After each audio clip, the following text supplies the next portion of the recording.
You get used to free stuff.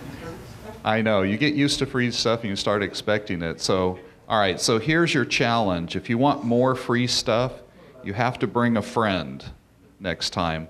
I'd like to get the conference up to 200 people. So you probably, how many people do you think attended this time? How many overall? 150. 150? 100? 100? 82? So if we average all of that, so the head count's 105. No, it wasn't that bad. I was And just then- getting ready to say 100. What do you mean bad? Well, I was only 5 off. You were, okay, all right, so we're gonna give you a prize for being 5 off. Yeah, yeah. My prize. Lincoln. Well, the average is anywhere between, say, 100 and 120 on each of the DCCs. And of course, what's interesting is not all 110-ish are in the room at the same time, because some people come only on Friday or only on Saturday. The vast majority do come all the days on that. And of course, as you can see on Sunday, about half of you are here, and this is average. I've been running the numbers, and this is kind of what it is. I'd love to grow it. And I think the best way to grow it is for you guys to go out there and tell everybody else about the conference, because we can advertise, which we do. I think we get the word out, but we get the word out that there's the Digital Communications Conference, but it doesn't really say much about what it is. Now, it's really nice that Gary has put up some teaser videos up on YouTube, and we use those, and you can use them as well.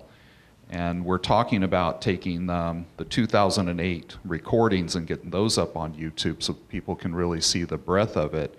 But what's most important is that you know, let's not let people think that it's just a bunch of boring talks. Actually, it's a bunch of interesting talks, but as you know, it's more than just the talks. All right, so I need you guys to go out there and talk it up, and let's get some more. If we get more people, I can bring the price down and give you more free stuff. How's that? What about adding in PowerPoint slides and such so that we can go back to our clubs and say, here's... Those are posted. Those are already, if you go to tapper.org/DCC, and I think you find the link that says past ones, we put all of the abstracts, we collect the PowerPoints, we put those up there.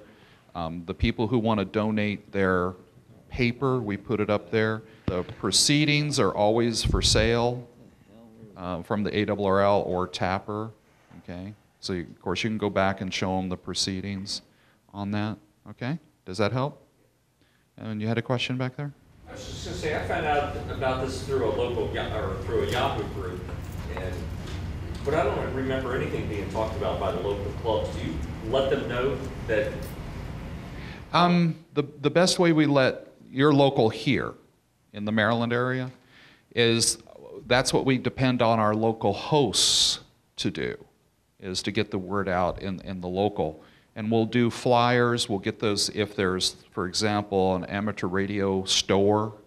You know, if you're lucky enough to have one of those, get the flyers in the store. The hangouts for the hams, like Dunkin' Donuts, you know, those kinds of things. So we kind of depend upon the local. Now take, for example, we're working on Atlanta. Now that'd be a challenge, right? So many hams on that. There's so many hams, so how do we reach those so that they know that they're local, you know, and reach out to them? I'm sure you'll find ways to do that. There are ways to do that. So I'm confident we get the word out, but what I'm not confident is that people understand what that word means, right? So when you're actually here, you go, oh, okay, that's what it's all about.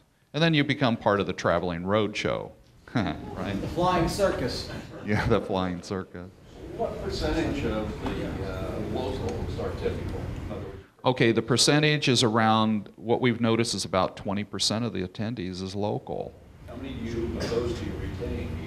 Oh, how many of those we retain? A handful, because many times people come up and say, you know what, you know, I discovered you at my local one, now I travel to all of them. I hear that a lot. So one of the things that I think is very much in the DNA of the DCC is traveling to city to city to city. It's a pain. It's a lot of work because we have to literally reinvent the meeting at every hotel. So that's the hard part. But the good part is that local people discover it. And that is very important. That we recognize is very much the DCC, and it's something we're not going to stop doing.